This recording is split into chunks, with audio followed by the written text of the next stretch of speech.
En este vídeo vamos a hablar de la Inquisición y sobre todo nos vamos a centrar en la española. Cuando oímos la palabra Inquisición, inmediatamente pensamos en muertes, torturas, fanatismo, intolerancia, control y miedo. Estas características indudablemente existieron y por ello se ha tendido a explicar este fenómeno desde un punto de vista un tanto sensacionalista y muchas veces deformado. Nobody expects the Spanish Inquisition. Our chief weapon is surprise. Surprise and fear. Fear and surprise. Our two weapons are fear and surprise and ruthless efficiency. Our three weapons are fear and surprise and ruthless efficiency and an almost fanatical devotion to the Pope. Amongst our weapons. En este vídeo vamos a desmentir una serie de tópicos comúnmente aceptados, la mayoría de las veces por bombardeo de información errónea. Al final del vídeo incluiremos una pequeña bibliografía para quien quiera abordar este tema desde un enfoque riguroso. La Inquisición española o Tribunal del Santo Oficio fue una institución que se creó en 1478 por los reyes católicos para mantener la unidad religiosa dentro de sus reinos y luchar contra la apostasía y más tarde contra la herejía, es decir, contra cualquier desviación de la fe verdadera. Tuvo una vida de unos 350 años. A finales del siglo XVIII, la Inquisición entró en un periodo de decadencia, convirtiéndose en una antigualla que navegaba en contra de los vientos liberales que soplaban, y finalmente murió de vejez en el siglo XIX. La institución inquisitorial, sin embargo, no es un invento español como mucha gente piensa, pero inevitablemente la gente la asocia con España. Esto tiene una explicación, como veremos después, y forma parte de la leyenda negra española.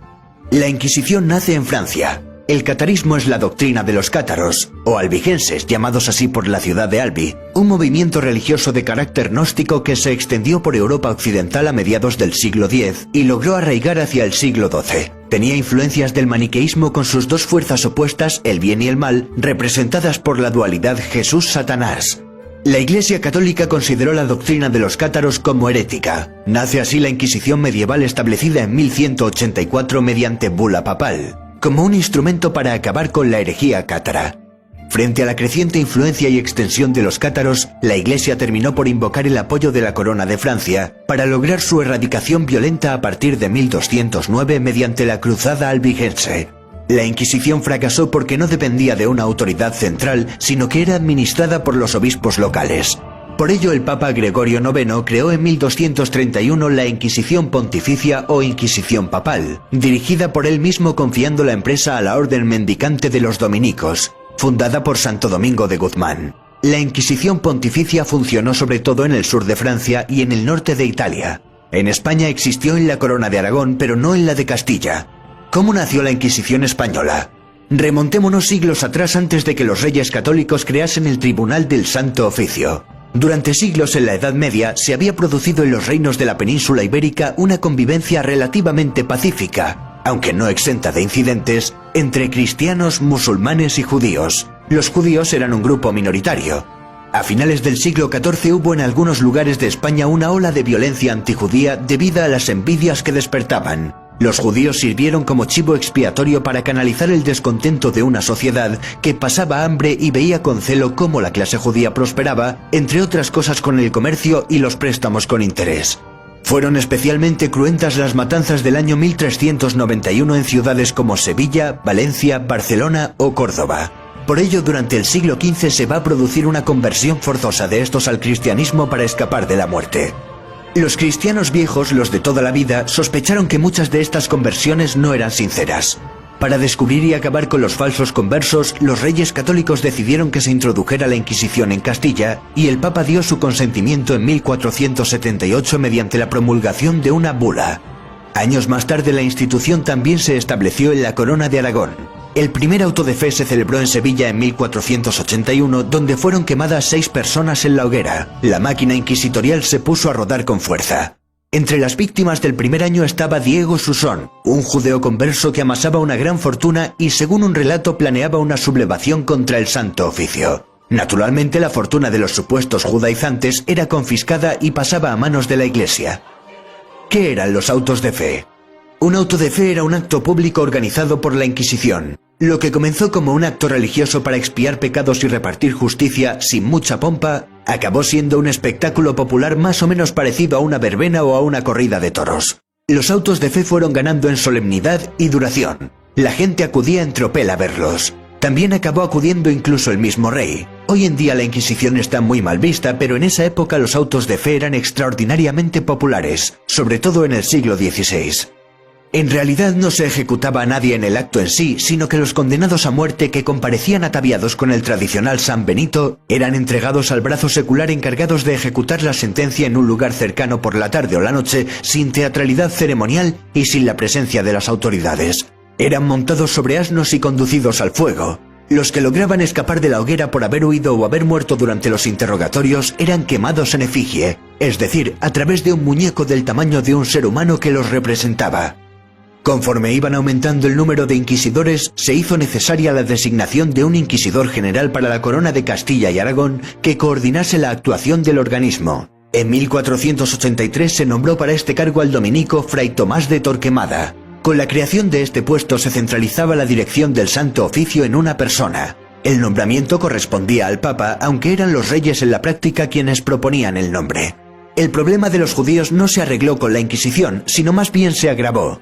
Finalmente, en 1492, los reyes católicos decretaron la expulsión de los judíos de España mediante el Edicto de Granada con la finalidad, según el decreto, de impedir que siguieran influyendo en los judeoconversos que abrazaron el cristianismo, llamados cristianos nuevos. Otros países de Europa como Francia e Inglaterra habían realizado expulsiones parecidas. Las razones no solo fueron religiosas. También hubo un intento de restablecer el orden social. Se les dio un plazo a los judíos y se les permitió emigrar prácticamente con la totalidad de sus posesiones. Los reyes dejarían de ingresar los tributos de esta minoría.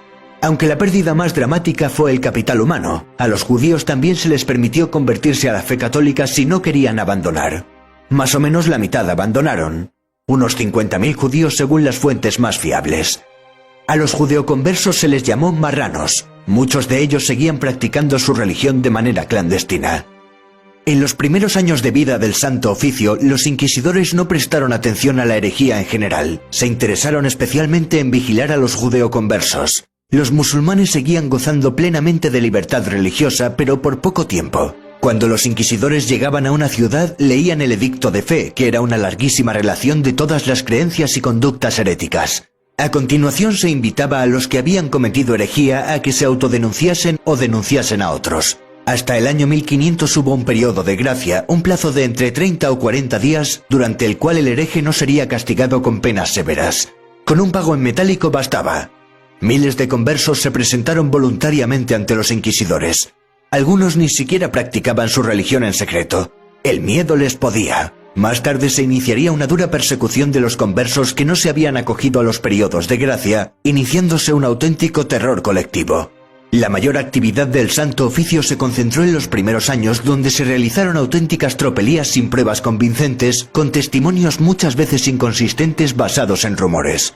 Aunque hay que decir que la gran mayoría de los encausados en 350 años de Santo Oficio lograría salvar la vida. Menos de un 2% moriría en la hoguera. Desde luego la cifra total de ejecuciones dista mucho de la que suele rondar en el imaginario colectivo. La Inquisición no mató a decenas de millones de personas.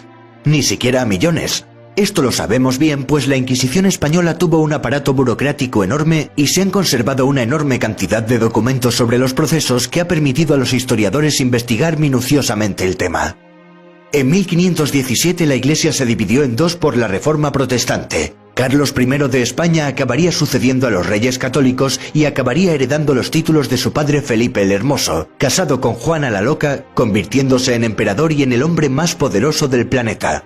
También se erigió como defensor de la cristiandad católica, declarando a Lutero como hereje. Los protestantes, sin embargo, tuvieron un arma muy poderosa para luchar contra el hombre más poderoso del mundo: la propaganda, con la imprenta de Gutenberg como aliada. Precisamente a raíz de la propaganda lanzada por un caudillo protestante, Guillermo de Orange, la Inquisición española adquirió esa fama de tribunal inhumano y monstruoso, pese a que el odio religioso estaba instalado en todos los rincones europeos. El libro de los mártires de 1554, escrito por otro protestante, John Foxe, también contribuyó a acrecentar la leyenda negra española, en parte gracias a los 50 grabados de torturas y malos tratos que lo ilustraban. Foxe dedicó un capítulo entero a la Inquisición española. La Inquisición, tras un periodo de tranquilidad, se centró más en perseguir prácticas heréticas de protestantes y moriscos y otros delitos como blasfemia, bigamia, sodomía o brujería. Hay que aclarar que los moriscos eran musulmanes que fueron obligados forzosamente a convertirse al cristianismo.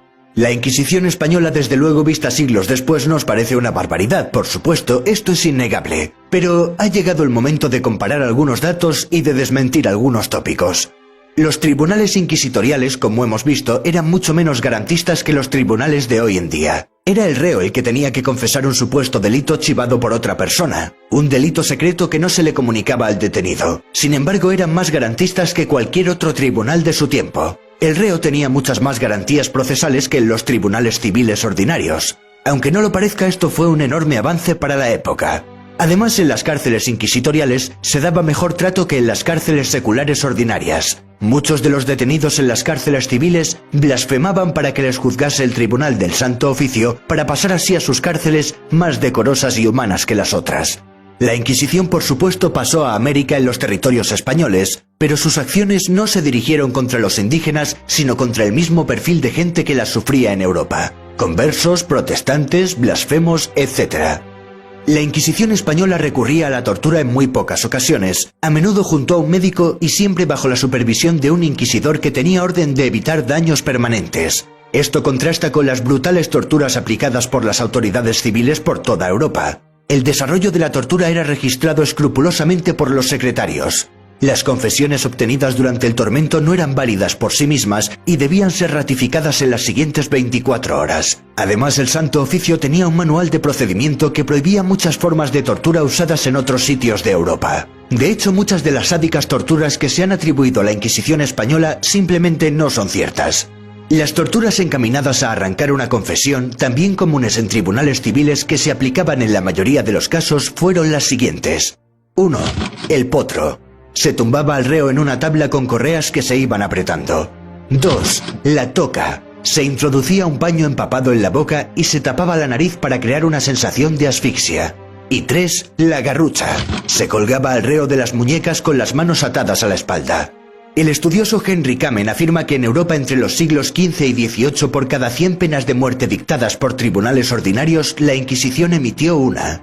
Tampoco se dio en España esa histeria europea con la caza de brujas en países tanto católicos como protestantes. La Inquisición española apenas persiguió la brujería, propia de mujeres de clase baja carentes de formación y por tanto con poca influencia en la sociedad. En este aspecto contribuyó a sentar precedente el caso del inquisidor español Alonso de Salazar y Frías, cuya fama se debió principalmente a su participación en el Tribunal de la Inquisición española, que juzgó el caso de las brujas de Zugarramurdi en 1610. Durante la sentencia y sobre todo en la posterior revisión del caso, destacó por su oposición a dar credibilidad a las teorías sobre brujería. Su exhaustivo memorial enviado a la Suprema, que era el máximo órgano de la institución, constituyó la base para que la jurisprudencia inquisitorial española fuera escéptica sobre la realidad de la brujería y que fuera muy reticente a tramitar denuncias por este tema. El historiador Jeffrey Parker cree que en los 350 años de existencia, la Inquisición española causó unos 5.000 muertos. Henry Kamen sitúa la cifra en unos 3.000. En un periodo similar, Alemania quemó a 25.000 brujas, y en toda Europa se quemaron unas 50.000. Sin embargo, la Inquisición española solo quemó a 59 mujeres por brujería. Los protestantes se dedicaron a difamar a los católicos y en especial a los españoles con su malvada y temible Inquisición, mientras ellos quemaban a mujeres acusadas de brujería a un ritmo vertiginoso. La intolerancia del protestantismo no fue menos tiránica que aquella que se le achaca al catolicismo. De hecho, el terror protestante, como acabamos de ver, fue mucho más violento y se cobró muchas más víctimas. Para terminar, hay que hablar que el Tribunal de la Santa Inquisición no fue solo español. Ya hemos hablado de la Inquisición medieval francesa para combatir a los cátaros. También durante la Edad Moderna surgirían en Portugal y en Italia la Inquisición portuguesa y la romana. La romana es famosa por condenar a la hoguera a Giordano Bruno y por investigar a Galileo Galilei por sus teorías, aunque a Galileo nunca le llegaron a condenar a muerte como mucha gente piensa. La Inquisición fue terrible, sin duda, pero no tanto como les hubiese gustado a los rivales de España.